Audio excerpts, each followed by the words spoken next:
गुरुर्ब्रह्मा गुरुर्विष्णुः गुरुर्देवो महेश्वरः गुरुसाक्षात् परं ब्रह्म तस्मै श्री गुरवे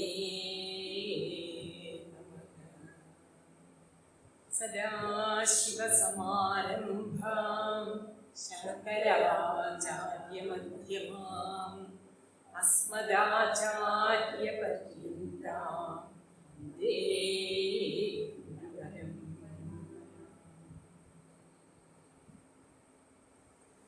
ॐ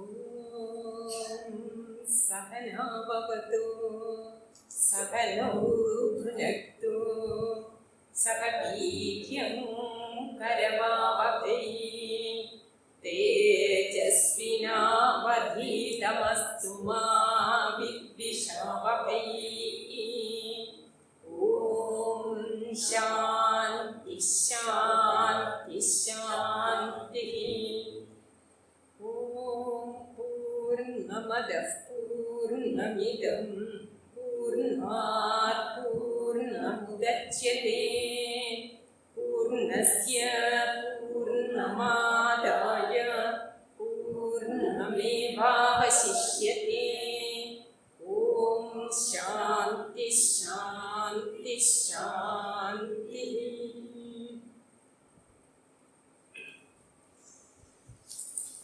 ഈശാവാസ്യോപനിഷത്തിന്റെ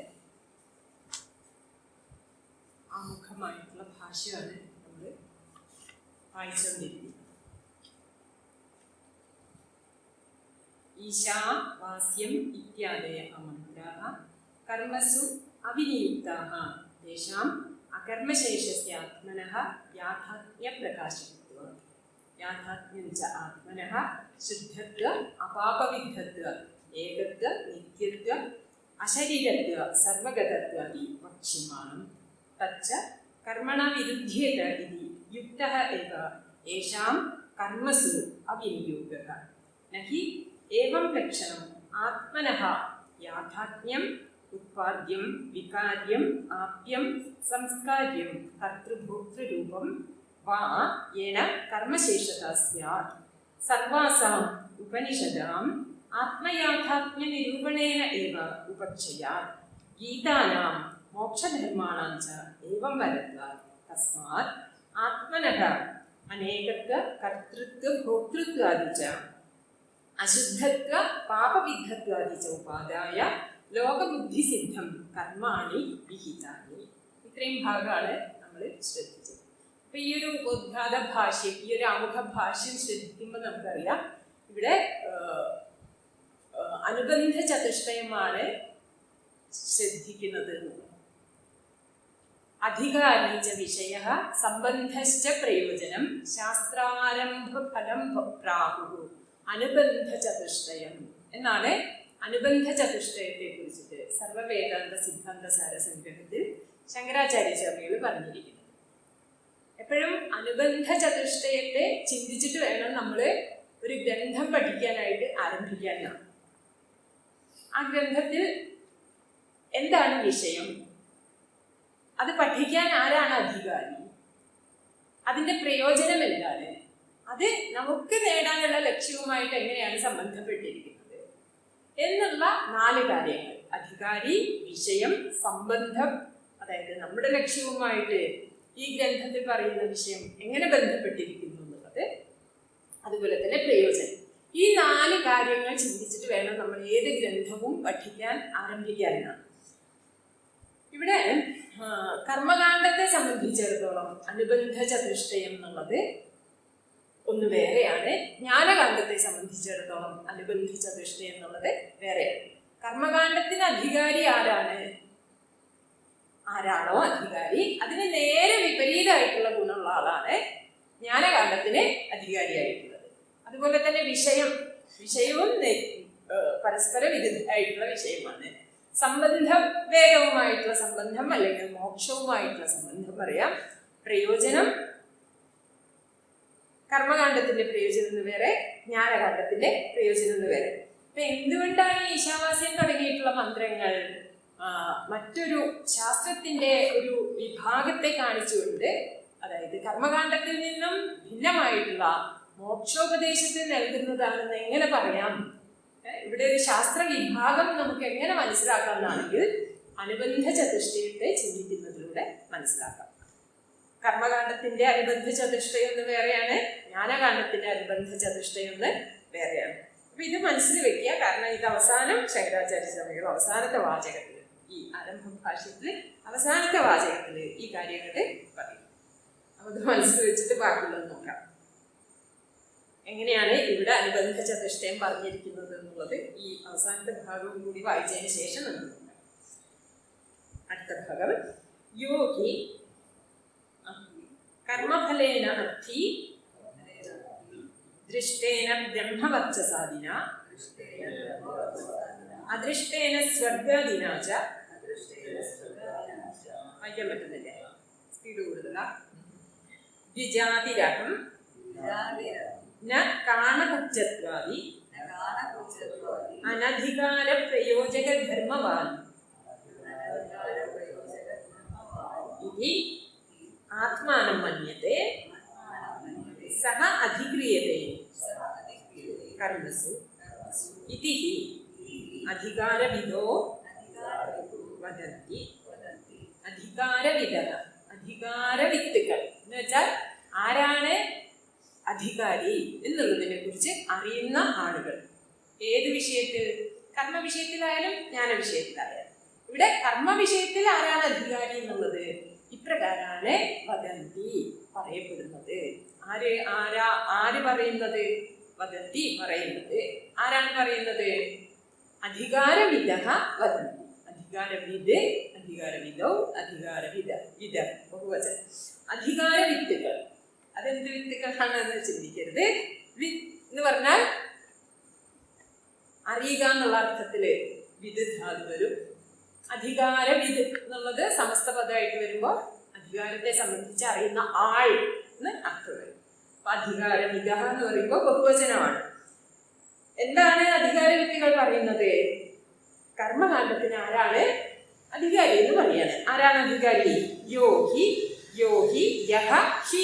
ഹി എന്നുള്ളത് നിശ്ചയമായിട്ടും രണ്ടർത്ഥമാണ് ഹി എന്നുള്ളതിന് പൊതുവേ കാണുക. ഒന്ന് എന്തുകൊണ്ടെന്നാൽ അങ്ങനെ ഒരർത്ഥം വരും, അല്ലെങ്കിൽ നിശ്ചയമായിട്ടും. അധികവും നിശ്ചയമായിട്ടെന്നുള്ള അർത്ഥമാണ് കാണുക. യോഗി യഹ ഹി. ഹി എന്നുള്ളത് നമുക്ക് മുന്നിലേക്ക് എടുക്കാം. ഹി നിശ്ചയമായിട്ടും. യഹ ആരാണോ കർമ്മഫലേന അർത്ഥി. കർമ്മഫലേന അർത്ഥി, കർമ്മഫലത്തെ അർത്ഥിക്കുന്നത്. കർമ്മഫലത്താൽ അർത്ഥിക്കപ്പെടുന്നത് എന്നൊന്നും അർത്ഥം ഇവിടെ എടുക്കരുത്. കർമ്മഫലേന അർത്ഥി പറഞ്ഞാൽ കർമ്മഫലം ആരാണോ അർത്ഥിക്കുന്നത്. എന്തൊക്കെയാണ് കർമ്മഫലം? കർമ്മം ചെയ്യുന്നത് കൊണ്ട് എന്തൊക്കെ ഫലമാണ് വന്നു ചേരുക? ദൃഷ്ടഫലവും വന്നു ചേരും, അദൃഷ്ടഫലവും വന്നു ചേരും. അപ്പൊ കർമ്മം ചെയ്താൽ എന്തൊക്കെയാണ് ദൃഷ്ടഫലം ഉണ്ടാവുക? ഇവിടെ പറയുന്നത് ബ്രഹ്മവർച്ചസാദി. ബ്രഹ്മവർച്ചസ് പറഞ്ഞാൽ എന്താണ്? നല്ല ഒരു വർച്ചസ്. വർച്ചസ് പറഞ്ഞാൽ ഒരു തേജസ്സാണ്, അല്ലെ? അപ്പൊ ബ്രഹ്മവർച്ചസ്, അതായത് ഒരു ഈശ്വരീയമായിട്ടുള്ള ഒരു തേജസ് പ്രകടമായിട്ട് കാണാം എന്നാണ് പറയുന്നത്. നല്ല കർമ്മമൊക്കെ ചെയ്യുന്ന ആളുകൾക്ക് അതിൻ്റെതായിട്ടുള്ള ഒരു പ്രഭാവം ബാഹ്യമായിട്ട് തന്നെ പ്രകടമായിട്ട് കാണാൻ സാധിക്കും. അതാണ് ബ്രഹ്മവർച്ചസ്. ആദ്യം പറയുന്നത് കൊണ്ട് നമുക്ക് കർമ്മം ചെയ്യുമ്പോൾ ഉണ്ടാവുന്ന എന്താ പറയുക, മാനസികമായിട്ട് അച്ചടക്കായിക്കോട്ടെ, അല്ലെങ്കിൽ എന്തൊക്കെയാണ് ദൃഷ്ടഫലമായിട്ട് ഒരു കർമ്മം ചെയ്യുമ്പോൾ നമുക്ക് എന്തൊക്കെയാണോ അനുഭവപ്പെടുക അതെല്ലാം, അല്ലേ? എല്ലാവരും ഒത്തുചേരുന്നതിന്റെ ഫലമാവാം. എല്ലാവരും ഒത്തുചേർന്ന് ചെയ്യുന്ന കർമ്മമാണെന്നുണ്ടെങ്കിൽ ആ ഒത്തുചേരൽ ഒരു ദൃഷ്ടഫലമായിട്ട് എടുക്കാം. അല്ലെങ്കിൽ മാനസികമായിട്ടുള്ള നിയന്ത്രണവും കായികമായിട്ടുള്ള നിയന്ത്രണവും അതുപോലെ തന്നെ സദാചാരത്തില് നമ്മുടെ സദാചാര ബോധവും ഇതൊക്കെ നമുക്ക് ദൃഷ്ടഫലമായിട്ട് എടുക്കാം. അദൃഷ്ടഫലം എന്ന് പറഞ്ഞാൽ അതുകൊണ്ട് ഉണ്ടാവുന്ന പുണ്യപാപങ്ങൾ. ഒരു കർമ്മം ചെയ്യുമ്പോൾ അതുകൊണ്ട് ഉണ്ടാവുന്ന പുണ്യപാപങ്ങളെയാണ് നമ്മൾ അദൃഷ്ടഫലം എന്ന് പറയുന്നത്. എന്തുകൊണ്ടാണ് അദൃഷ്ടം എന്ന് പറയുന്നത് ചോദിച്ചാൽ അതിപ്പോ പ്രകടമല്ല, പക്ഷെ പിന്നെ നമുക്ക് അനുഭവത്തിൽ വരും. അപ്പൊ ഇപ്പൊ ദൃഷ്ടമല്ല, ഇപ്പൊ അനുഭവത്തിൽ വരുന്നില്ല എന്നുള്ളത് കൊണ്ട് അതിന് അദൃഷ്ടം എന്ന് പറയും. പക്ഷെ അത് അദൃഷ്ടമാണെന്ന് വെച്ചിട്ട് ഇല്ലാത്തതാണെന്ന് അർത്ഥമില്ല. സമയമാകുമ്പോൾ അത് അനുഭവത്തിൽ വരും. അതാണ് അദൃഷ്ടഫലം. അപ്പൊ ദൃഷ്ടമായിരിക്കുന്ന ബ്രഹ്മവർച്ചസ് ഇച്ഛിക്കുന്നുണ്ടോ? എന്നാ കർമ്മം ചെയ്തോളൂ. ബ്രഹ്മവർച്ചസ് ആദിക്കും. അതുപോലെയുള്ള ദൃഷ്ടഫലം ഇച്ഛിക്കുന്നുണ്ടെങ്കിൽ നിശ്ചയമായിട്ട് കർമ്മം ചെയ്യാം. അദൃഷ്ടേന സ്വർഗാദിനാച, അദൃഷ്ടമായിട്ട് വന്നു ചേരുന്ന പുണ്യം കൊണ്ട് സ്വർഗം തുടങ്ങിയിട്ടുള്ളതിനെ പ്രാപിക്കാൻ ഇച്ഛിക്കുന്നുണ്ട്. സ്വർഗാദി എന്ന് പറഞ്ഞിരിക്കുന്നതിലൂടെ പരമാവധി സ്വർഗം, പിന്നെ അതിന്റെ കീഴ്പ്പെട്ടുള്ള എന്ത് ഫലവും ആവാം. അദൃഷ്ടമായിട്ടുള്ള പുണ്യം കൊണ്ട് നമുക്ക് നേടാൻ സാധിക്കുന്ന എല്ലാ ലോകങ്ങളും, അനുഭവങ്ങൾ, എല്ലാ അനുഭവ മണ്ഡലങ്ങളും അദൃഷ്ടഫലം എന്നുള്ളതിൽ ഉൾപ്പെടുത്തി മനസ്സിലാക്കാം. അപ്പൊ അതൊക്കെ നേടാനാണ് നമുക്ക് ആഗ്രഹം. എന്നാൽ തീർച്ചയായിട്ടും എന്ത് ചെയ്യണം? കർമ്മം ചെയ്യണം. അപ്പൊ ദൃഷ്ടേന ബ്രഹ്മവർച്ചസാദിന അദൃഷ്ടേന സ്വർഗാദിനാച അർത്ഥി, ദൃഷ്ടമായിരിക്കുന്ന ബ്രഹ്മവർച്ചസ് തുടങ്ങിയവയാലും അദൃഷ്ടമായിരിക്കുന്ന സ്വർഗം തുടങ്ങിയവയാലും അല്ലെങ്കിൽ സ്വർഗം തുടങ്ങിയവയിലും ആർക്കാണോ അർത്ഥിത്വമുള്ളത്, അവ അർത്ഥിക്കുന്നത് ആരാണോ അയാൾ നിശ്ചയമായിട്ടും കർമ്മം ചെയ്യാൻ അധികാരിയാണ്. സംശയമില്ല. പിന്നെ കർമ്മം ചെയ്യാൻ ചില ബാഹ്യമായിട്ടുള്ള പ്രത്യേകതകളൊക്കെ ശാസ്ത്രം അനുശാസിക്കുന്നുണ്ട്. അതായത് അയാൾക്ക് ഒരു വിധത്തിലുള്ള വൈകല്യങ്ങളും ഉണ്ടായിക്കൂടാ, കാണത്വം കുബ്ജത്വം തുടങ്ങിയിട്ടുള്ളവയൊന്നും ഉണ്ടായിക്കൂടാ. അങ്ങനെ ചില ബാഹ്യമായിട്ടുള്ള ചില പ്രത്യേകതകളൊക്കെ ശാസ്ത്രം അനുശാസിക്കുന്നുണ്ട് കർമ്മം ചെയ്യാൻ അധികാരിയായിട്ടുള്ളത്. കാണത്വം എന്ന് പറഞ്ഞാൽ ചെവി കേൾക്കാത്ത ആളല്ലേ, ഒരു ചെവി മാത്രം കേൾക്കുന്നതാണ്. അതാണ് കാണത്വം എന്ന് പറഞ്ഞാൽ ഒരു ചെവി മാത്രം കേൾക്കുന്ന അവസ്ഥയാണ്. കുബ്ജത്വം കൂന് ചില അങ്ങനത്തെ അംഗവൈകല്യങ്ങളൊന്നും ഉണ്ടായിക്കൂട. ഒരു കണ്ണ് മാത്രം കാഴ്ചയുള്ളതായിട്ടിരിക്കും. അപ്പൊ അങ്ങനെയുള്ള ബാഹ്യമായിട്ടുള്ള വൈകല്യങ്ങളൊന്നും തന്നെ ഉണ്ടായിട്ടില്ല. അപ്പൊ കാണത്വം കുബ്ജത്വം തുടങ്ങിയിട്ടുള്ള അനധികാര പ്രയോജക ധർമ്മങ്ങളൊന്നും തന്നെ ഉണ്ടായിട്ടില്ല. ഇതൊക്കെ അനധികാര പ്രയോജക ധർമ്മങ്ങളാണ്, അധികാര പ്രയോജക ധർമ്മങ്ങളല്ല. അധികാരിക്ക് വേണ്ടതായിട്ടുള്ള ധർമ്മങ്ങൾ ഒക്കെ വിപരീതമായിട്ടുള്ളതാണ്. അനധികാര പ്രയോജക ധർമ്മങ്ങളാണ് കാണത്വം കുബ്ജത്വം തുടങ്ങിയിട്ടുള്ളത്.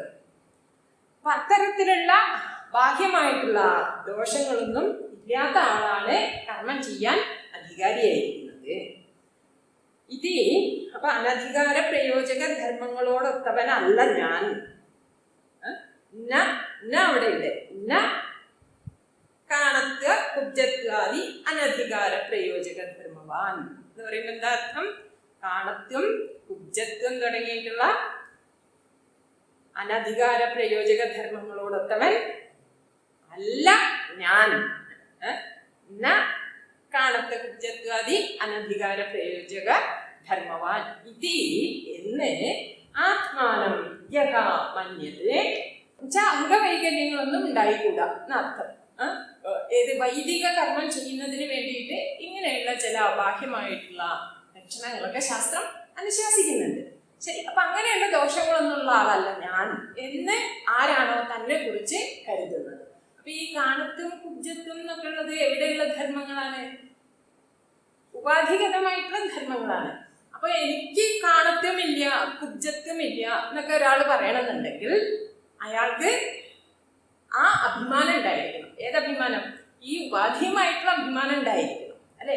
ഈ ശരീരം തന്നെയാണ് ഞാൻ എന്ന അഭിമാനം ഉണ്ടായിരിക്കണം. ആ ജീവഭാവത്തിൽ ഇത് തന്നെയാണ് ഞാൻ എന്ന് വിചാരിച്ച് കഴിയുന്ന ആളായതുകൊണ്ടാണ് ഞാൻ എങ്ങനെയുള്ള ആളല്ല, കാണത്വമുള്ളവനല്ല, കുബ്ജത്വം ഉള്ളവനല്ല എന്നൊക്കെ തന്നെ കുറിച്ച് ഒരാള് വിചാരിക്കുന്നത്.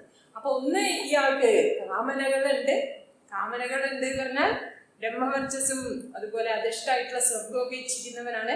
അപ്പൊ ആർക്കാണോ പലതും നേടാനുള്ള ആഗ്രഹമുള്ളത് അയാൾ എന്ത് ചെയ്യണം? അതിനനുസരിച്ചിട്ടുള്ള കർമ്മം ചെയ്യണം. അതുപോലെ തന്നെ ശരീരാദി ഉപാധികളിൽ അഹം എന്നുള്ള അഭിമാനമുള്ള ആള് അയാള് കർമ്മം ചെയ്യാൻ അധികാരിയാണ്. കാരണം അയാൾ മാത്രമേ എന്ത് വിചാരിക്കുന്നുള്ളൂ? എനിക്ക് കാണത്തും കുബ്ജത്തും തുടങ്ങിയിട്ടുള്ള ദോഷങ്ങളൊന്നും ഇല്ല എന്ന് വിചാരിക്കുന്നു. അപ്പൊ കാണത്ത് കുബ്ജത്വാദി അനധികാര പ്രയോജക ധർമ്മവാൻ ഇതി ആത്മാന മന്യതേ സഹ അധിക്രിയതേ കർമ്മസു. അയാളാണ് കർമ്മസു അധിക്രിയതേ, കർമ്മത്തിൽ അധികാരിയായിട്ട് ഭവിക്കുന്നത് എന്നാര് പറയുന്നു? അധികാരവിദഃ വദന്തി. പക്ഷേ ഇവിടെ പറയപ്പെട്ടിരിക്കുന്നതാകട്ടെ എങ്ങനെയുള്ളതാണ്? നേരത്തെ പറഞ്ഞു, എന്താ പറഞ്ഞത്?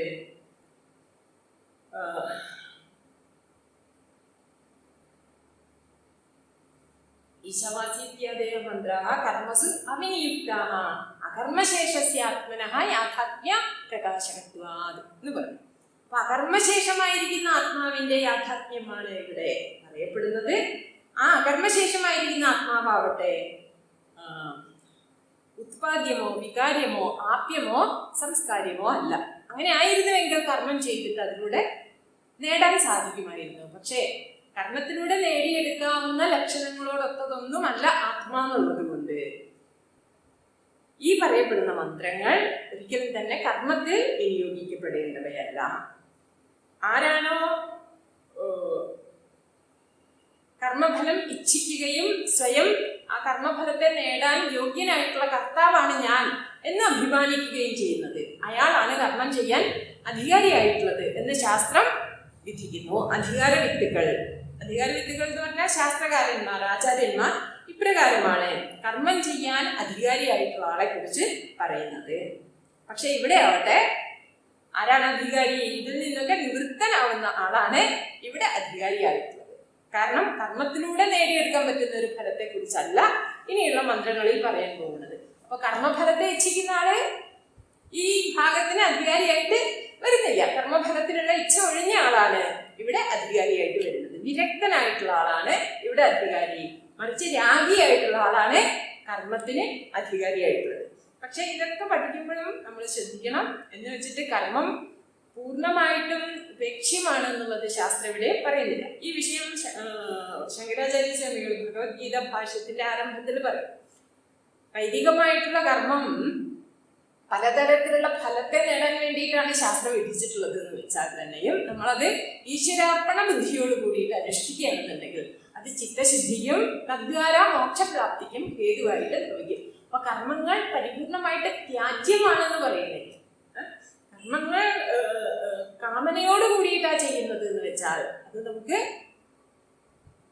അതിൻ്റെതായിട്ടുള്ള കെട്ടുപാടുകൾ ഉണ്ടാക്കും. പക്ഷേ അതേ കർമ്മത്തെ തന്നെ നമ്മൾ ഈശ്വരാർപ്പണ ബുദ്ധിയോട് കൂടിയിട്ട് ചെയ്യുകയാണെന്നുണ്ടെങ്കിൽ അതിന് വൈദിക കർമ്മം തന്നെ ആയിക്കൊള്ളണമെന്നില്ല, ലൗകിക കർമ്മമായാലും അതിനെ നമ്മൾ ഈശ്വരാർപ്പണ ബുദ്ധിയോട് കൂടിയിട്ട് ചെയ്യുകയാണെന്നുണ്ടെങ്കിൽ നിശ്ചയമായിട്ടും അത് മോക്ഷത്തിന് ഉപകാരകമായിട്ട് തീരും. ചിത്തശുദ്ധിയിലൂടെ മോക്ഷപ്രാപ്തിക്ക് നമ്മളെ അധികാരിയാക്കിയിട്ട് തീർക്കും അതേ കർമ്മങ്ങൾ തന്നെ. അപ്പൊ ഇവിടെ കർമ്മങ്ങൾ പൂർണ്ണമായിട്ടും ഉപേക്ഷ്യങ്ങളാണെന്ന് ശാസ്ത്രം പറയുന്നില്ല എന്നുള്ളത് കൂടി ചേർത്ത് നമ്മൾ മനസ്സിലാക്കും. ഇവിടെ ഈ ഒരു വിഭാഗം കാണിക്കാൻ വേണ്ടിയിട്ടാണ് ഇപ്രകാരം പറയുന്നത് എന്നുള്ളത് ഓർമ്മിക്കും. ശരി, അതുകൊണ്ട് തസ്മാത് ഏതേ മന്ത്രാഃ ആത്മനഃ യാഥാത്മ്യപ്രകാശനേന ആത്മവിഷയം സ്വാഭാവികം അജ്ഞാനം നിവർത്തയന്തഃ ശോകമോഹാദി സംസാരധർമ്മ വിച്ഛിത്തി സാധനം ആത്മൈകത്വാദി വിജ്ഞാനം ഉത്പാദയന്തി ഇത്യേവം ഉക്ത അധികാരി അഭിധേയ സംബന്ധ പ്രയോജനാൻ മന്ത്രാൻ സംക്ഷേപതഃ വ്യാഖ്യാസ്യാമഃ. തസ്മാത് ഏതേ മന്ത്രാഃ ആത്മനഃ യാഥാത്മ്യപ്രകാശനേന ആത്മവിഷയം സ്വാഭാവികം അജ്ഞാനം നിവർത്തയന്തഃ ശോകമോഹാദി സംസാരധർമ്മ വിച്ഛിത്തി സാധനം ആത്മൈകത്വാദി വിജ്ഞാനം ഉത്പാദയന്തി ഇത്യേവം ഉക്ത അധികാരി അഭിധേയ സംബന്ധ പ്രയോജനാൻ മന്ത്രാൻ ഉക്ത അധികാരി അഭിധേയ സംബന്ധ പ്രയോജനാൻ മന്ത്രാൻ സംക്ഷേപതഃ വ്യാഖ്യാസ്യാമഃ. തസ്മാത് അതുകൊണ്ട് ഏതേ മന്ത്രാഹ ഇവിടെ പറയപ്പെട്ട ഈ മന്ത്രങ്ങൾ എന്ത് ചെയ്യുന്നു? ആത്മനഃ യാഥാത്മ്യ പ്രകാശനേന ആത്മാവിന്റെ യാഥാത്മ്യത്തെ പ്രകാശിപ്പിക്കുന്നതിലൂടെ ആത്മവിഷയം സ്വാഭാവികം അജ്ഞാനം നിവർത്തയന്തന. ഇത് നമ്മൾ കഴിഞ്ഞ ദിവസം വളരെ വിശദമായിട്ട് പറഞ്ഞതാണ്, ഇന്നലെ അല്ലെ വിശദമായിട്ട് പറഞ്ഞാണെന്നുള്ളത് കൊണ്ട് ഇപ്പൊ വിശദീകരിക്കേണ്ട ആവശ്യമില്ല. അപ്പൊ ഈ മന്ത്രങ്ങൾ കർമ്മത്തിൽ വിനിയോഗിക്കാനുള്ളതല്ല, കാരകമായിട്ടുള്ള മന്ത്രങ്ങളല്ല, വിധിപരമായിട്ടുള്ള മന്ത്രങ്ങൾ അല്ല, മറിച്ച് ജ്ഞാപകമായിട്ടുള്ള മന്ത്രങ്ങളാണ്, ബോധിപ്പിക്കുന്ന മന്ത്രങ്ങളാണ്. എന്താ ബോധിപ്പിക്കുന്നത്? ത്വം പൂർണ്ണോസി അല്ലെ, ദശമോസി പറയുന്ന പോലെ തത്വമസി എന്ന് ബോധിപ്പിക്കുന്ന മന്ത്രങ്ങളാണ്. അങ്ങനെ ബോധിച്ചതുകൊണ്ട് എന്താ കാര്യം? പിന്നെ ആ ബോധിച്ചതിനെ നേടാൻ വേണ്ടിയിട്ട് പരിശ്രമിക്കണ്ടേ അല്ലെ? കർമ്മം ചെയ്താൽ സ്വർഗം കിട്ടും അറിഞ്ഞതുകൊണ്ട് മാത്രം കാര്യമുണ്ടോ? പിന്നെ അത് കിട്ടാനായിട്ട് പരിശ്രമിക്കണ്ടേ എന്ന് ചോദ്യം. അതുപോലെ ഇവിടെ ആത്മാവിനെ കുറിച്ച് വെറുതെ കേട്ടതുകൊണ്ട് മാത്രം കാര്യമുണ്ടോ? പിന്നെ ആത്മാവിനെ കിട്ടാൻ വേണ്ടിയിട്ട് പരിശ്രമിക്കണ്ടേ എന്ന് ചോദ്യം. എന്താ മറുപടി? ആത്മാവ് കിട്ടപ്പെടേണ്ടത് അല്ല, സ്വരൂപമാണ്. അതിപ്പം അറിവിൽ മറഞ്ഞു കിടക്കുകയാണ്. ആത്മാവ് മറഞ്ഞു കിടക്കല്ല, ആത്മാവ് സർവത്ര പ്രകാശിച്ചുകൊണ്ട് നിൽക്കുന്നു, സ്വരൂപമായിട്ട് പ്രകാശിച്ചുകൊണ്ട് നിൽക്കുന്നു. പക്ഷെ അറിവിൽ മറഞ്ഞു കിടക്കുന്നു. അറിവ് ഇപ്പൊ കൂടി കലർന്നിട്ടായിരിക്കും. എന്താ കൂടി കലർപ്പ്? ബോധവുമുണ്ട്, ജഡവുമുണ്ട് അല്ലെ? ആത്മാവുണ്ട്, അനാത്മാവുണ്ട്. ബോധവും ജഡവും തമ്മിൽ ഇങ്ങനെ കൂടി കലർന്ന് കിടക്കുക. ശരീരേന്ദ്രിയങ്ങൾ, മനസ്സ്, ബുദ്ധി തുടങ്ങിയപ്പോ ഉപാധികളൊക്കെ ഞാനല്ല അല്ലെ? അതുകൊണ്ട് അവയൊക്കെ അനാത്മാവാണ്. പക്ഷെ അനാത്മാവും ഞാൻ എന്നുള്ള ബോധവും തമ്മിൽ വേർതിരിക്കാൻ പറ്റാത്ത വിധം ഇപ്പൊ കൂടിക്കലർന്നതായിരിക്കുന്നത്. അപ്പൊ ആ കൂടിക്കലർന്നിരിക്കുന്ന അവസ്ഥയിൽ നിന്നും കൂടിക്കലർപ്പ് മാറ്റി, ആ കലർപ്പ് മാറ്റിയിട്ട് ആ നിത്യോപലബ്ധി സ്വരൂപമായിരിക്കുന്ന ആ ബോധത്തെ അഹം എന്നുള്ള നിലയ്ക്ക് ബോധിപ്പിക്കുക എന്നുള്ളതാണ് ശാസ്ത്രത്തിന്റെ പ്രവൃത്തി. അപ്പൊ ആ ഒരു പ്രവൃത്തിയാണ് ഇവിടെ ശാസ്ത്രം ചെയ്യുന്നത്. അതുകൊണ്ട് ഇവിടെ ഈ ഒരു അറിവ് ശാസ്ത്രത്താൽ ബോധിപ്പിക്കപ്പെട്ടതിന് ശേഷം അത് ബോധിച്ചാൽ, ഒരറിവ് നമുക്ക് ബോധിക്കണം എന്നുണ്ടെങ്കിൽ അതിന് ഒന്ന് പ്രമാണം പ്രവർത്തിക്കണം, അറിവ് നമുക്ക് നൽകാനുള്ള കരണം പ്രവർത്തിക്കണം. പക്ഷെ അത് മാത്രം പോരാ, അറിവ് എവിടെയാണോ സംഭവിക്കേണ്ടത് ആ കരണം അതിന് സജ്ജവും കൂടി ആയിരിക്കണം. അങ്ങനെയാണെങ്കിലേ അറിവ് പ്രവർത്തിക്കും. അത് ഏത് വിഷയത്തിലും അങ്ങനെ തന്നെ. അപ്പോൾ കണക്കായാലും ശരി, പിന്നെ ഫിസിക്സ് ആയാലും ശരി, ഏത് വിഷയമായാലും 1ാം ക്ലാസ്സിൽ പഠിക്കുന്ന ഒരു കുട്ടിക്ക് കാൽക്കുലസോ അല്ലെങ്കിൽ ഉയർന്ന ഗണിതശാസ്ത്രത്തിലൊക്കെ പഠിക്കുന്ന വിഷയമോ പഠിപ്പിച്ചു കൊടുത്താൽ കുട്ടിക്ക് പഠിക്കാൻ പറ്റില്ല. ആ കുട്ടിക്ക് അത് പഠിക്കാൻ കഴിവില്ലാത്തത് കൊണ്ടാണെന്ന് പറയാൻ പറ്റില്ല. അതേ കുട്ടി തന്നെ പടിപടിയായിട്ട് കണക്കിന്റെ പാഠങ്ങളിലൂടെ കടന്നുപോയിട്ട് എപ്പോഴാണോ അത് ആ ഉയർന്ന പാഠം പഠിക്കാനുള്ള ആന്തരികമായിട്ടുള്ള തയ്യാറെടുപ്പോട് കൂടിയിട്ടുള്ള ആളായിട്ട് തീരുന്നത്, അപ്പൊ ആ കുട്ടിക്ക് ആ പാഠം പഠിപ്പിച്ചു കൊടുത്താൽ തീർച്ചയായിട്ടും പഠിക്കാൻ പറ്റും. അപ്പൊ എന്താണ് 1ാം ക്ലാസ്സിൽ അല്ലെങ്കിൽ ചെറിയൊരു കുട്ടിക്ക് ഒരു ഉയർന്ന പാഠം പഠിപ്പിച്ചു കൊടുക്കുമ്പോൾ പഠിക്കാൻ പറ്റാത്തതെന്ന് ചോദിച്ചാൽ ഒറ്റ കാരണമേ ഉള്ളൂ, ആ അന്ധകരണം എവിടെയാണ് അറിവ് സംഭവിക്കേണ്ടത്, ആ അന്ധകരണം ആ അറിവ് നേടാൻ തക്ക വിധത്തിൽ ഇപ്പോ പാകപ്പെട്ടിട്ടില്ല. അപ്പൊ പാകപ്പെടൽ അപേക്ഷിക്കുന്നുണ്ട്. നല്ല ശങ്കരാചാര്യ സ്വാമികൾ അല്ലെങ്കിൽ സാക്ഷാൽ ദക്ഷിണാമൂർത്തി വന്നിട്ട് നമുക്ക് പഠിപ്പിച്ചു തരാം. സാക്ഷാൽ ഭഗവാൻ വന്നിട്ട് തത്വമസി പറയാം. എന്നാലും നമ്മളിൽ യാതൊരു പരിവർത്തനവും ആ വാക്യം ഉണ്ടാക്കിക്കൊള്ളണമെന്നില്ല. കാരണം എന്താ വെച്ചാൽ ഉണ്ടാക്കിക്കൊള്ളണമെന്നില്ല, ഉണ്ടാവില്ല എന്നല്ല, ഉണ്ടാക്കിക്കൊള്ളണമെന്നില്ല. എങ്ങനെയാണെങ്കിൽ നമ്മളുടെ അന്ധകരണം ആ അറിവ് നേടാൻ പാകപ്പെട്ടിട്ടില്ല എന്ന് വെച്ചാൽ, അപ്പൊ പാകപ്പെട്ട അന്ധകരണത്തിലെ ഈ വാക്യം അർത്ഥബോധത്തെ ഉണ്ടാക്കുന്നു. ആ പാകപ്പെടൽ എന്താണ് എന്ന് ചോദിച്ചാൽ ചിത്തശുദ്ധി എന്ന് ഒറ്റ വാക്കിൽ പറയാം. ചിത്തശുദ്ധി, രാഗദ്വേഷങ്ങൾ ഒഴിഞ്ഞ് അല്ലെ, ഈ ശരീരാദി ഉപാധികളിൽ നിന്നുള്ള സ്വാതന്ത്ര്യത്തെ തിരിച്ചറിയാൻ തക്ക വിധത്തിലുള്ള ഒരു സൂക്ഷ്മത കൈവന്നിട്ടുള്ള ബുദ്ധി. ഈ വ്യാവകാരികമായിട്ടുള്ള ഭാവങ്ങളൊക്കെ ഉപാധി സംബന്ധമായിട്ടുള്ളതാണ്. സാധാരണ ലോകത്തിൽ ഇപ്പൊ കഴിയുമ്പോൾ തന്നെ ഉപാധികളുമായിട്ട് ബന്ധമില്ലാത്ത ഭാവം എനിക്ക് എന്നെ തിരിച്ചറിയാൻ പറ്റുന്നു. ഈ വിധത്തിൽ തന്നെ മറ്റു ഉപാധികളിൽ നിന്നും തിരിച്ച് കാണാനുള്ള ഒരു കഴിവ്, ആ കഴിവാണ് വേണ്ടത്. ആ കഴിവ് നമുക്ക് ഉണ്ടാവുക രാഗദ്വേഷങ്ങളെ കൊണ്ട് ഇങ്ങനെ നിറഞ്ഞിരിക്കുന്ന ഒരു മനസ്സും വെച്ചിട്ട് നമുക്ക് ആ കഴിവ് ഒരിക്കലും ഉണ്ടാവില്ല. അപ്പൊ ആ രാഗദ്വേഷങ്ങളെ പരമാവധി എന്ത് ചെയ്യുക, പരമാവധി കുറച്ച് കുറച്ച് കുറച്ച് കൊണ്ടുവരിക, അവസാനം അതിനെ നിർവീര്യമാക്കി ഇല്ലാണ്ടാക്കുക. അതിനാണ് കർമ്മയോഗം എന്നുള്ള ഉപായത്തെ തന്നിട്ടുള്ളത്. കർമ്മയോഗാവട്ടെ ഭക്തിയോഗാവട്ടെ യോഗാനുഷ്ഠാനങ്ങളെയൊക്കെ മാർഗതലത്തിൽ നമ്മൾ ചെയ്യേണ്ട എല്ലാ സാധനങ്ങളും പറഞ്ഞിട്ടുള്ളത് എന്തിനു വേണ്ടിയിട്ടാണ്? ഈ ചിത്തശുദ്ധി നമ്മൾ ആർജിക്കുന്നതിന് വേണ്ടിയിട്ടാണ്. ചിത്തം ശുദ്ധമായാൽ മാത്രമേ നമുക്ക് ഈ ശാസ്ത്രം ബോധിപ്പിക്കുന്ന അറിവ് അവിടെ അർത്ഥ സ്ഫുരണത്തെ ഉണ്ടാക്കിയിട്ട് നമ്മളുടെ ഉള്ളിലുള്ള തെറ്റിദ്ധാരണയെ നീക്കുന്ന വിധത്തിൽ ദൃഢമായിട്ട് തീരും. കുറച്ചൊക്കെ ചിത്തശുദ്ധി നേടിയിട്ടുണ്ട്. അപ്പൊ നമുക്ക് കേൾക്കുമ്പോൾ കുറച്ചൊക്കെ അതൊക്കെ ശരിയാണല്ലോ തോന്നും. കുറച്ച് കഴിയുമ്പോൾ വീണ്ടും കലുഷാവും. ചിത്തശുദ്ധി എത്രത്തോളം നമ്മൾ കൂടുതൽ കൂടുതൽ ആർജിക്കുന്നുവോ അത്രത്തോളം ശാസ്ത്രം ബോധിപ്പിക്കുന്നത് നമുക്ക് കൂടുതൽ കൂടുതൽ തെളിമയോട് കൂടിയിട്ട് ബോധിക്കാൻ സാധിക്കും. ആ ഒരു അഹം എന്നുള്ള ഭാവം അങ്ങോട്ട്, ആ ഒരു എന്താ പറയുക, കാളിയന്റെ പത്തി പോലെ നമ്മളുടെ ഉള്ളിൽ ഇങ്ങനെ തലമുക്കണ ഈ അഹം അഹം അഹം എന്നുള്ള ഈ ഫണങ്ങളുണ്ടല്ലോ, മിഥ്യാഭിമാനപൂർവകമായിട്ടുള്ള അഹങ്കാരമുണ്ട്, അത് വേറെ. അതായത് ദർപ്പം എന്ന് പറയുന്നത് വേറെ. അതല്ലാതെ ഈ ഉപാധികളിൽ അനുഭവപ്പെടുന്ന ഒരു ആത്മഭാവം ഉണ്ട്, അതിനെക്കുറിച്ചാണ് ഇവിടെ പറയുന്നത്. മറ്റേത് ആദ്യമേ ഇല്ലാണ്ടാകട്ടെ, ലോക ജീവിതത്തിൽ തന്നെ നമുക്ക് ഇല്ലാണ്ടാവേണ്ട ഒന്നാണ് ദർപ്പം എന്നുള്ളത്. മറ്റുള്ളവരെ കട്ടിലൊക്കെ കേവനാണ് ഞാൻ, അല്ലെങ്കിൽ എന്നെ എല്ലാവരും, അങ്ങനത്തെ വിധത്തിലുള്ള ഗർഭം എന്നുള്ളത് പ്രാഥമികമായിട്ട് തന്നെ ഇല്ലാണ്ടാവേണ്ടതാണ്. ആ ഒരു അഹങ്കാരത്തെ ഇല്ലാണ്ടാക്കുന്നതിനെ കുറിച്ചല്ല ഇവിടെ പറയുന്നത്. മറിച്ച് ഈ ഉപാധികളോട് ചേർന്നിട്ടുണ്ടാവുന്ന ഒരു അഹം എന്നുള്ള ഭാവവും അതിനോട് ചേർന്ന് വരുന്ന മമത്വങ്ങളും ഉണ്ട്. അത് ഇങ്ങനെ കൊഴിഞ്ഞു കൊഴിഞ്ഞ് പോകണം. അത് അത്ര എളുപ്പമുള്ളതല്ല. കാരണം നമ്മൾ ജനിച്ചു വരുമ്പോഴേ കൊണ്ടുവന്നിട്ടുള്ളതാണ്. ജന്മത്തിന് തന്നെ കാരണമായിട്ടുള്ളത് ഈ ഒരു അഭിമാനമാണ്.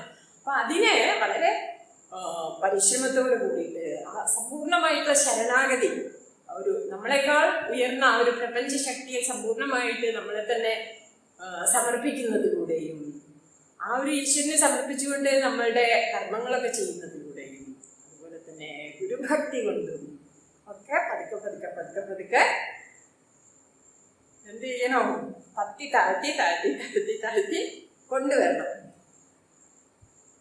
അവസാനം ഇതൊക്കെ അറിയാമെങ്കിലും വേറെ ഞാൻ വലിയ ആളാണെന്ന് അഭിമാനിക്കുന്നുണ്ടാവില്ലേ, പക്ഷെ ഞാൻ ഒരു അഭിമാനം ഇല്ലാത്ത ആളാണ് എന്ന അഭിമാനം വന്നാലും അതും പ്രശ്നമായി. അതാണ് ആ ഒരു നിർമ്മലമായിട്ടുള്ള മനസ്സ് പറഞ്ഞാൽ എന്നെ കുറിച്ചിട്ടുള്ള ഒരു ചിന്ത തന്നെ ഇല്ലാണ്ടായിട്ട് ആ ഭഗവാനിൽ അത് നമുക്ക് വാക്കുകൊണ്ട് പറയാൻ പറ്റുന്നൊന്നല്ല അല്ലെ. മഹാപുരുഷന്മാരുടെയൊക്കെ ജീവചരിത്രങ്ങളൊക്കെ വായിക്കുമ്പോൾ അവരുടെ ആ ഒരു സമ്പൂർണ്ണമായിട്ടുള്ള ശരണാഗതി ഭാവത്തെ നമുക്ക് മനസ്സിലാക്കാൻ കുറച്ചൊക്കെ സാധിക്കും.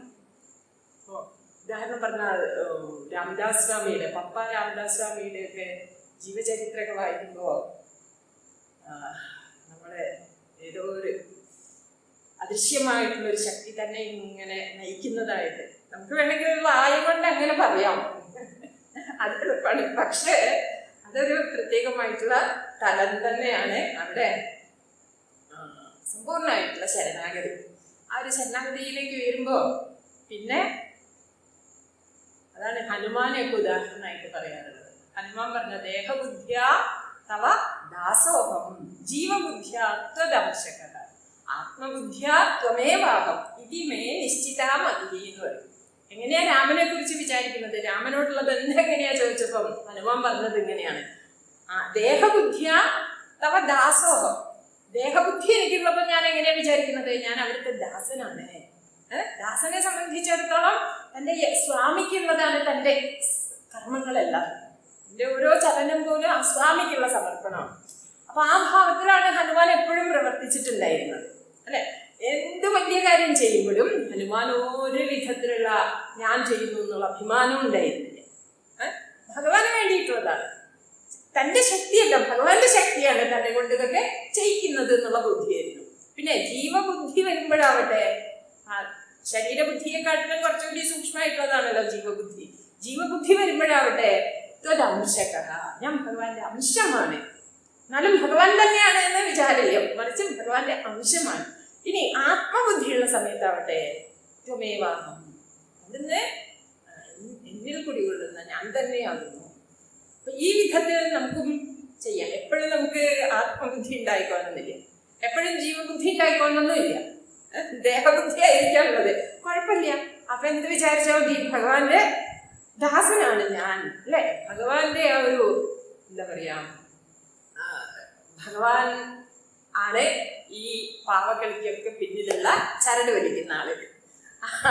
ചരട് വലിക്കുമ്പോൾ ഭഗവാന്റെ വലികൾക്കനുസരിച്ചിട്ട് ഇങ്ങനെ ചലിക്കുക എന്നുള്ളത് മാത്രമാണ് തന്നാൽ സാധ്യമായിട്ടുള്ളത്, അല്ലെ? ഭഗവാൻ ഗീതയിൽ അർജുനോട് പറയുന്നത് നിമിത്തമാത്രം ഭവ സവ്യസാചി മാമനുസ്മരയുധ്യച എന്നൊക്കെയുള്ള ഒരുപാട് വാക്യങ്ങളിൽ ഭഗവാൻ പറയുന്നുണ്ട് ഗീതയിൽ. എന്താ പറയണത്? എന്നിൽ അർപ്പിച്ചിട്ട് നീ എന്താന്ന് വെച്ചാൽ ചെയ്യും, എന്നിൽ പരിപൂർണമായിട്ട് സമർപ്പിക്കും. ദൈവീഹേഷ ഗുണമയി മമമായ ദുരത്യ മാമേവ യേ പ്രപദ്യന്തേ മായാമേതാന്തരന്തിതേ എന്നും ഭഗവാൻ പറയും. മാമേവ യേ പ്രപദ്യന്തേ അനന്യാശ്ചിന്തയന്തോ മാം യേ ജനാഃ പരിപാസതേ തേഷാം നിത്യാഭ്യുക്താനാം യോഗക്ഷേമം വഹാമ്യഹം. അല്ലെ? ആ ഒരു ശരണാഗതിക്ക് വേണ്ടിയിട്ടാണ് ഭഗവാൻ നമ്മളോട് ആവശ്യപ്പെടുന്നത്. പക്ഷെ സാധിക്കണ്ടേ? ശരണാഗതി പരിപൂർണമായിട്ട് എന്നിൽ അർപ്പിക്കൂ, എന്നിൽ അർപ്പിക്കൂ. എന്തൊക്കെയാണ് ഭക്തിയോഗം എന്ന് പറഞ്ഞ 12ാം അധ്യായത്തില് ആ തലങ്ങളൊക്കെ എത്ര ഏത് തലത്തിലുള്ളവർക്കും പറ്റും. ദേഹാഭിമാനം ഉണ്ടോ? കുഴപ്പമില്ല എന്നാ പറയുന്നത്. എന്ത് ചെയ്യൂ? കർമ്മത്തെ എന്നിൽ അർപ്പിക്കും. കുറച്ചും കൂടി സൂക്ഷ്മമുണ്ടെങ്കിൽ ഫലത്തെയും കൂടി എന്നിൽ അർപ്പിച്ചു. ഇല്ലെങ്കിലും കുഴപ്പമില്ല, കർമ്മം ചെയ്യുമ്പോൾ എന്ത് ചെയ്യുമ്പോഴും അത് എനിക്കുള്ള അർപ്പണമെന്ന് വിചാരിച്ചിട്ട് ചെയ്യും. എന്ത് നല്ലത് വരുമ്പോഴും ഇത് ഭഗവാന്റെ അനുഗ്രഹം കൊണ്ടാണെന്ന് വിചാരിക്കും. ഇങ്ങനെ ഏറ്റവും പ്രാഥമികമായിട്ടുള്ള തലത്തിൽ പോലും ആ ഒരു ശരണാഗതി അഭ്യസിക്കാൻ ഭഗവാൻ നമ്മളോട് ആവശ്യപ്പെടുകയാണ്. ഇതേ ഭഗവാന് വേണ്ടത്, മനസ്സിലായി? അപ്പൊ അത് ഭഗവാന് വേണ്ടിയിട്ടല്ല, നമ്മളുടെ ഈ പത്തിന്ന് ഇങ്ങനെ താഴ്ന്ന് കിട്ടുന്നതിന് വേണ്ടിയിട്ടാണ്. അത് അത്ര എളുപ്പമുള്ള കാര്യം തൊട്ട് അല്ലതാണ്. ഏതായാലും ചിത്തശുദ്ധി എന്ന് പറയുമ്പോൾ ഈ പത്തി താഴലാണ് ഉദ്ദേശിക്കുന്നത്. അതിനൊരു വല്ലാത്തൊരു ഈശ്വര കൃപ തന്നെ വേണം, അല്ലെ? നമുക്ക് ആ ഒരു ഞാനെന്നുള്ള അഭിമാനം അങ്ങോട്ട് ഇല്ലാണ്ടായിട്ട് ഞാൻ എന്നുള്ള ഒരു ചിന്ത ഇല്ലാതെ ഈ ലോകത്തെ നമുക്ക് ജീവിക്കാൻ സാധിക്കണം എന്നുണ്ടെങ്കിൽ നമ്മളെല്ലാം ചെയ്യുന്നുണ്ടാവും, പക്ഷെ ഞാൻ ചെയ്യുന്നു എന്നുള്ള അഭിമാനം ഇല്ലാതെ ഓരോ സന്ദർഭത്തിലും ഒരു എന്താ പറയാ, ഒരു നിമിത്തമായിട്ട് നിന്നിട്ട് നമുക്ക് ചെയ്യാൻ സാധിക്കണമെന്നുണ്ടെങ്കിൽ അത് വല്ലാത്തൊരു ഈശ്വര കൃപ കൊണ്ട് മാത്രം നമുക്ക് സാധിക്കുന്നതാണ്. നമ്മൾ പരമാവധി ശ്രമിച്ചുകൊണ്ടേയിരിക്കുക. പക്ഷെ പലപ്പോഴും വിപരീതമായിട്ട് പോകും നമ്മളുടെ പരിശ്രമം. കാരണം കുറെ ആൾക്കാരായിട്ട് കുറെ ആളുകൾ ഒരുമിച്ച് ജീവിക്കുന്ന സമയത്ത് സ്വാഭാവികമായിട്ടും പല അഹങ്കാരങ്ങൾ അവിടെ ഉണ്ട്. പല ആളുകളാണ്, ഓരോരുത്തർക്കും ഓരോരോ അഭിമാനമുണ്ട്. അപ്പൊ ആ അഭിമാനങ്ങൾ തമ്മിലായിരിക്കും പിന്നെ എന്താ പറയുക ബന്ധപ്പെടുന്നുണ്ടാവും. അല്ലാതെ നമ്മളിലുള്ള ഒരു സാധക ഭാവം എന്നുള്ളത് ചിലപ്പോൾ അങ്ങോട്ട് മറിഞ്ഞു പോകും, അല്ലെ? പകരം നമ്മളിലുള്ള അഭിമാനങ്ങൾ തമ്മിലായിരിക്കും. അപ്പൊ അഭിമാനങ്ങൾ തമ്മിൽ കൂട്ടിമുട്ടുമ്പോ ഞാൻ കേവലമായിട്ട് നിൽക്കണം, ഞാൻ മുന്നിട്ട് നിൽക്കണം എന്നുള്ള ഒരു വിചാരം സ്വാഭാവികമായിരിക്കും. അപ്പൊ അങ്ങനെ വരുമ്പോൾ നമ്മള് സാധനയിൽ നിന്നും പതുക്കെ അങ്ങോട്ട് വിട്ടുപോകും. അതിനാണ് വീണ്ടും നമ്മൾ ശാസ്ത്രശ്രവണമൊക്കെ ചെയ്യുമ്പോൾ അങ്ങനെയല്ല വേണ്ടത്. അത് വളരെ അപൂർവമായിട്ട് മാത്രമേ നമുക്ക് ആ ഒരു വേർതിരിച്ചിട്ടുള്ള അറിവ് നമുക്ക് കിട്ടുള്ളൂ. അധികവും നമ്മൾ ഈ ഒരു എന്താ പറയാ ഈഗോ തലത്തില് അങ്ങോട്ടും ഇങ്ങോട്ടും വ്യവഹരിക്കും. പിന്നെ ഗുരുക്കന്മാര് ചിലപ്പോൾ നമ്മളെ ആ തലത്തിലും അംഗീകരിക്കുകയും സ്നേഹിക്കുകയും ഒക്കെ ചെയ്തു എന്ന് വരും. കാരണം അവർക്ക് എപ്പോഴും കൃപയാണല്ലോ. ഓരോ ജീവന്റെയും തല അറിയുന്നത് കൊണ്ട് അവര് ചിലപ്പോൾ നമ്മളെ അങ്ങനെ എന്താ പറയാ അങ്ങനെ കർശനമായിട്ട് നമ്മളോട് പെരുമാറിക്കൊള്ളണമെന്നില്ല. പക്ഷെ നമുക്ക് ശരിക്കും ഒരു സാധനാഭാവം ഉണ്ടെങ്കിൽ സൂക്ഷ്മമായിട്ട് നമ്മൾ തിരിച്ചറിഞ്ഞിട്ട് സ്വയം നമ്മളെല്ലാം മാറ്റേണ്ടതാണ്. അല്ലാതെ ഗുരുനാഥം വന്ന് മാറ്റി തരുന്നൊന്നും വിചാരിക്കാൻ പറ്റില്ല. അത് ആ ഒരു ജീവൻ ഉണ്ടാകേണ്ട ഒരു പക്വതയാണ്. അപ്പൊ ആ പക്വതയിൽ സ്വാഭാവികമായിട്ട് സംഭവിക്കേണ്ട ഒരു തിരുത്തലാണിത്. പിന്നെ സത്സംഗം കൊണ്ടും ശാസ്ത്ര വിചാരമൊക്കെ സൂക്ഷ്മമായിട്ട് ചെയ്യുമ്പോഴും പിന്നെ നാമജപാതി സാധനങ്ങളൊക്കെ ചെയ്യുമ്പോഴുള്ള ഒരു ഈശ്വര കൃപ കൊണ്ടൊക്കെ പതുക്കെ അത് നമുക്ക് വെളിപ്പെട്ട് കിട്ടും. ഏതായാലും അതാണ് ചിത്തശുദ്ധി എന്നുള്ളത് ഉദ്ദേശിക്കുന്നത്. ആ ചിത്തശുദ്ധി നമുക്ക് കൈവരുമ്പോൾ മാത്രമേ ശാസ്ത്രബോധം ശരിയായ വിധത്തിൽ നമുക്ക് പ്രകാശിക്കുള്ളൂ. ശരി. അപ്പോൾ ഈ വാക്യങ്ങൾ ബോധകവാക്യങ്ങളാണ് എന്നുള്ളത് കൊണ്ട് ഇത് കേൾക്കുന്ന എല്ലാവർക്കും എന്താ മോക്ഷം കിട്ടാത്തത് എന്ന് വിചാരിക്കും. അതിന് വേണ്ടിയിട്ട് ഇത്രയും പറഞ്ഞത്. ഇത് ബോധിപ്പിക്കുന്നവർ തന്നെയാണ്. പക്ഷെ ബോധിപ്പിച്ചാലും ബോധിക്കണ്ടേ, അതിന് ഈ ചിത്തം പാകപ്പെടണം. പാകപ്പെട്ട് കഴിഞ്ഞാൽ നിശ്ചയമായിട്ടും ബോധിച്ചേ തീരുള്ളൂ. അപ്പോൾ ഈ വാക്യങ്ങൾ ആത്മവിഷയകമായിട്ടുള്ള സ്വാഭാവികമായിട്ടുള്ള അജ്ഞാനത്തെ നീക്കി ശോകമോഹാദി സംസാരധർമ്മ വിച്ഛിത്തി സാധനമായിട്ട് പ്രവർത്തിക്കുന്നു. സാധനം എന്ന് പറഞ്ഞാൽ സാധിപ്പിക്കുന്നത്, സാധിപ്പിക്കുന്ന കരം. എന്തിനെ സാധിപ്പിക്കുന്നവയായിട്ട് ഭവിക്കുന്നു? സംസാരധർമ്മ വിച്ഛിത്തിയെ ചെയ്യുന്നവയായിട്ട് ഭവിക്കുന്നു. സംസാരധർമ്മ വിച്ഛിത്തി, വിച്ഛിത്തി പറഞ്ഞാൽ നാശം. എന്തിന്റെ നാശം? സംസാരധർമ്മങ്ങളുടെ നാശം. എന്തൊക്കെയാ സംസാരധർമ്മങ്ങൾ? ശോകമോഹാദി, അല്ലെ? ശോകമോഹം തുടങ്ങിയിട്ടുള്ളത്. ഞാൻ അല്പനാണെന്നുള്ള വിചാരം, പിന്നെ അതിനെ തുടർന്നുണ്ടാവുന്ന എല്ലാ പ്രശ്നങ്ങളും. അപ്പൊ ശോകമോഹാദി സംസാരധർമ്മം, അവിടെയും അതേ വാക്ക ഉപയോഗിച്ചിട്ടുള്ളത്. ഗീതയില് ശങ്കരാചാര്യ സ്വാമികൾ ഇതേ വാക്ക് തന്നെ ഉപയോഗിച്ചിട്ടുള്ളത്, ഇവിടെ അത് തന്നെയാണ് ഉപയോഗിച്ചിട്ടുള്ളത്, അല്ലെ? ശോകമോഹാദി സംസാരധർമ്മ വിച്ഛിത്തി സാധനം. ശോകമോഹം തുടങ്ങിയിട്ടുള്ള ലക്ഷണത്തോട് കൂടിയിട്ടുള്ള രോഗത്തിന്റെ പേരെന്താണ്? സംസാരം. ലക്ഷണം എന്താണ്? പനി എന്ന് പറഞ്ഞാൽ രോഗത്തിന്റെ പേര്. ലക്ഷണം എന്താ ചോദിച്ചാൽ തൊട്ടാൽ ചൂടുണ്ടാവും തുടങ്ങിയിട്ടുള്ളത്, അല്ലെ? ഭക്ഷണം കഴിക്കാൻ പറ്റില്ല, കയ്പ്, സന്ധികളിലൊക്കെ വേദന. അതുപോലെ സംസാരം എന്നുള്ളതാണ് രോഗം.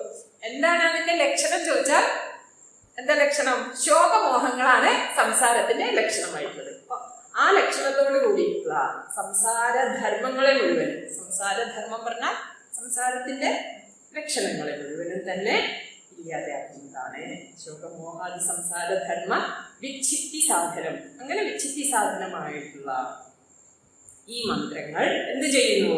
ആത്മവിഷയം അജ്ഞാനം നിവർത്തയന്ത.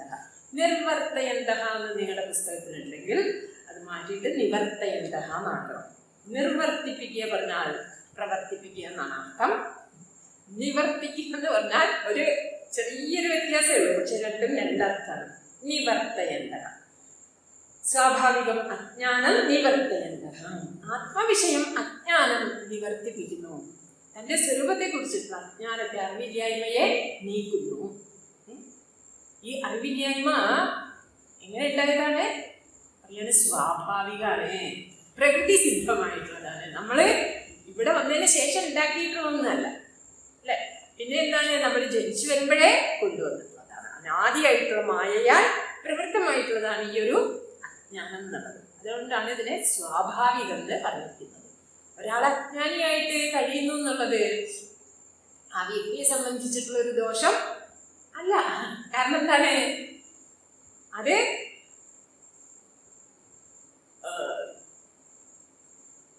പ്രകൃതി, ഈശ്വരന്റെ നിയമത്തിൽ ഈശ്വരീയമായിട്ടുള്ളതാണ് എന്ത്?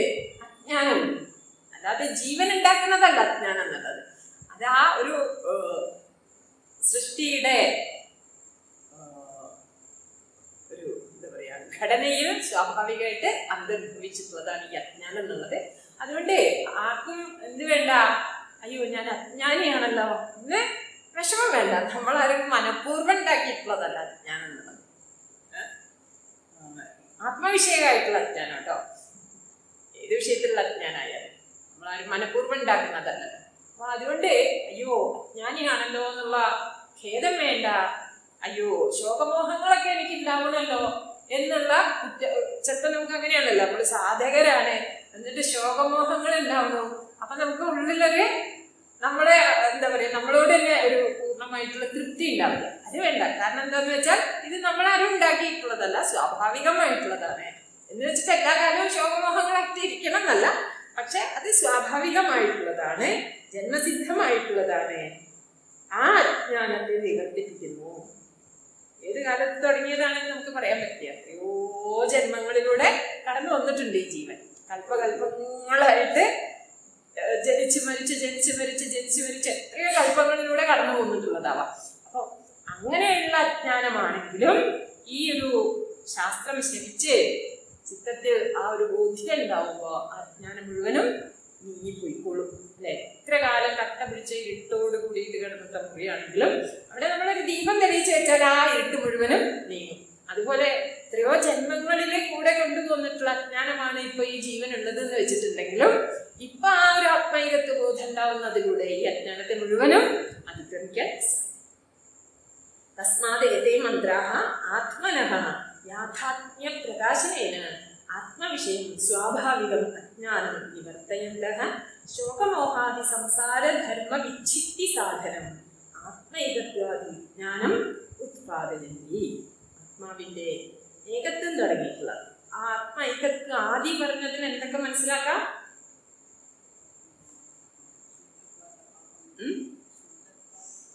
നേരത്തെ പറഞ്ഞു അല്ലെ, ആത്മനഃ യാഥാത്മ്യം എന്താണ്?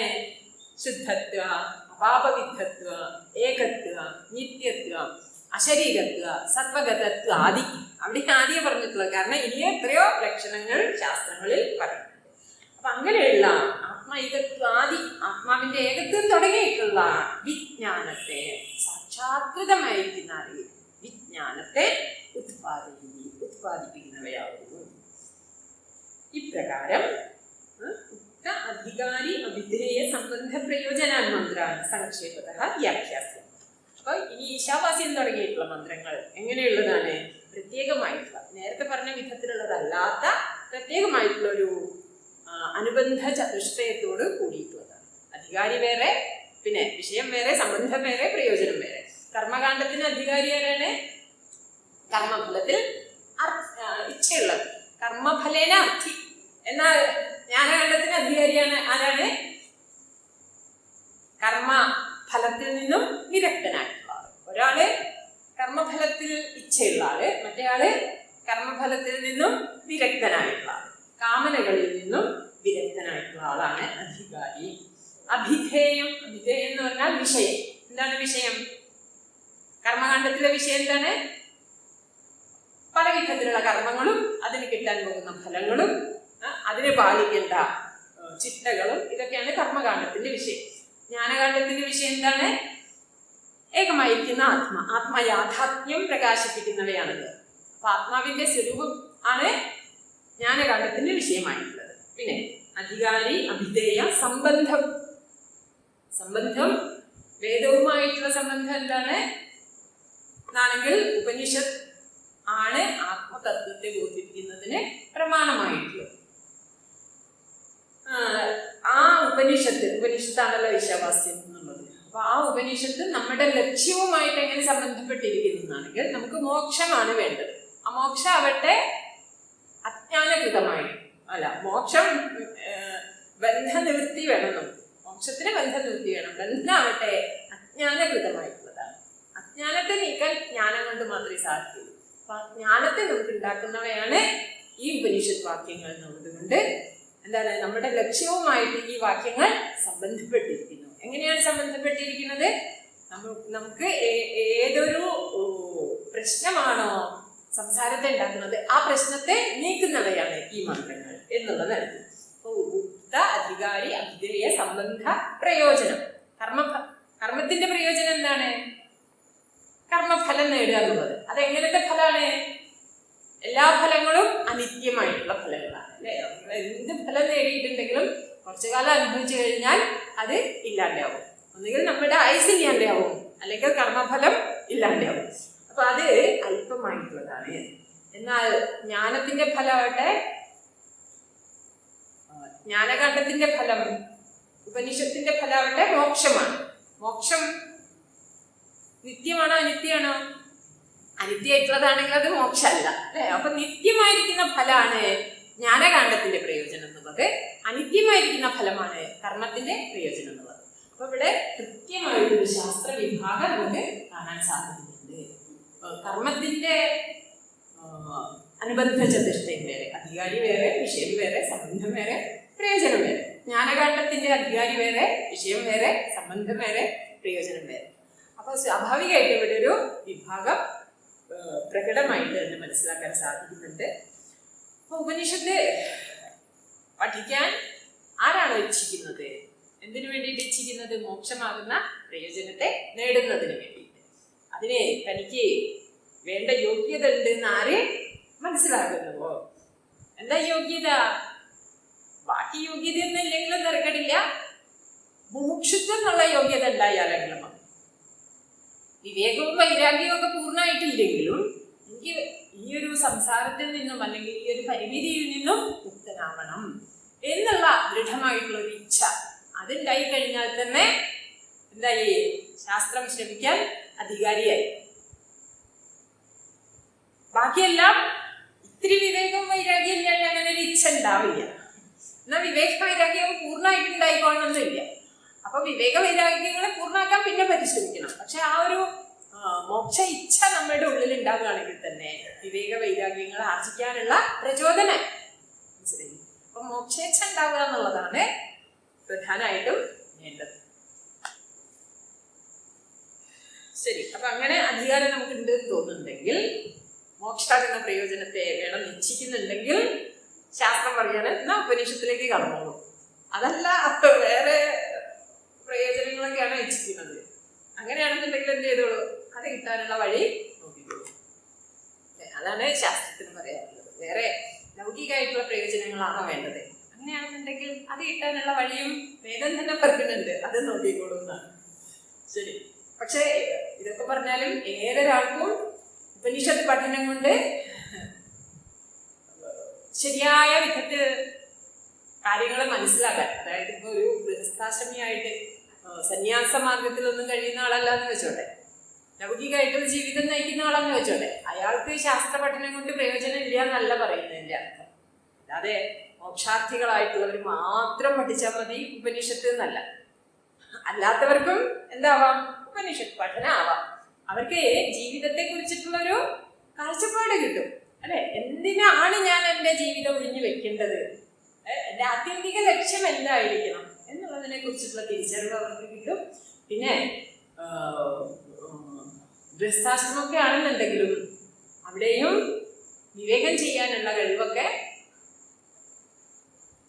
എത്രത്തോളം നമുക്ക് ലഭിക്കുന്നുണ്ടോ ആ കഴിവുള്ളതിനനുസരിച്ചിട്ട് ശാസ്ത്ര വിചാരം ചെയ്യാനും സാധിക്കും. അതുകൊണ്ട് എല്ലാവർക്കും ശാസ്ത്ര പഠനം അനിവാര്യം തന്നെയാണ്. പക്ഷെ നമ്മൾ ഓരോന്നിനെ അതിന്റെ സ്ഥാനത്ത് വെച്ചിട്ട് മനസ്സിലാക്കാൻ ശ്രമിക്കും.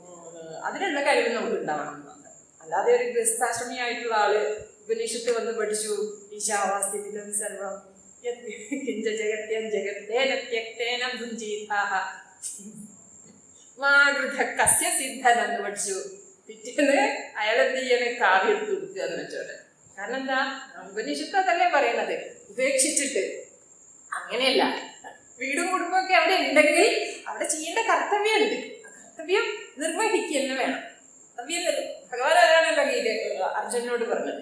കർത്തവ്യത്തിൽ നിന്നും നമ്മൾ ഒഴിഞ്ഞു മാറിയിട്ട് കാര്യമില്ല. കർത്തവ്യം ഉണ്ടെങ്കിൽ അത് അനുഷ്ഠിക്കുക മാത്രമാണ് നമുക്ക് ഉയരാനുള്ള വഴി.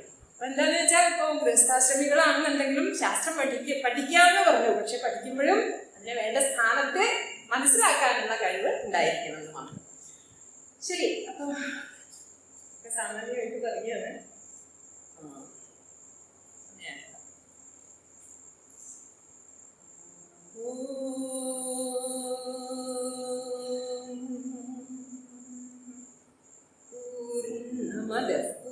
പൂർണ്ണമിദം പൂർണ്ണാത് പൂർണ്ണമുദച്യതേ പൂർണ്ണസ്യ പൂർണ്ണമാദായ പൂർണ്ണമേവാവശിഷ്യതേ. ഓം ശാന്തി ശാന്തി ശാന്തി. ഹരി ഓം ശ്രീ ഗുരുഭ്യോ നമഃ. ഹരി ഓം.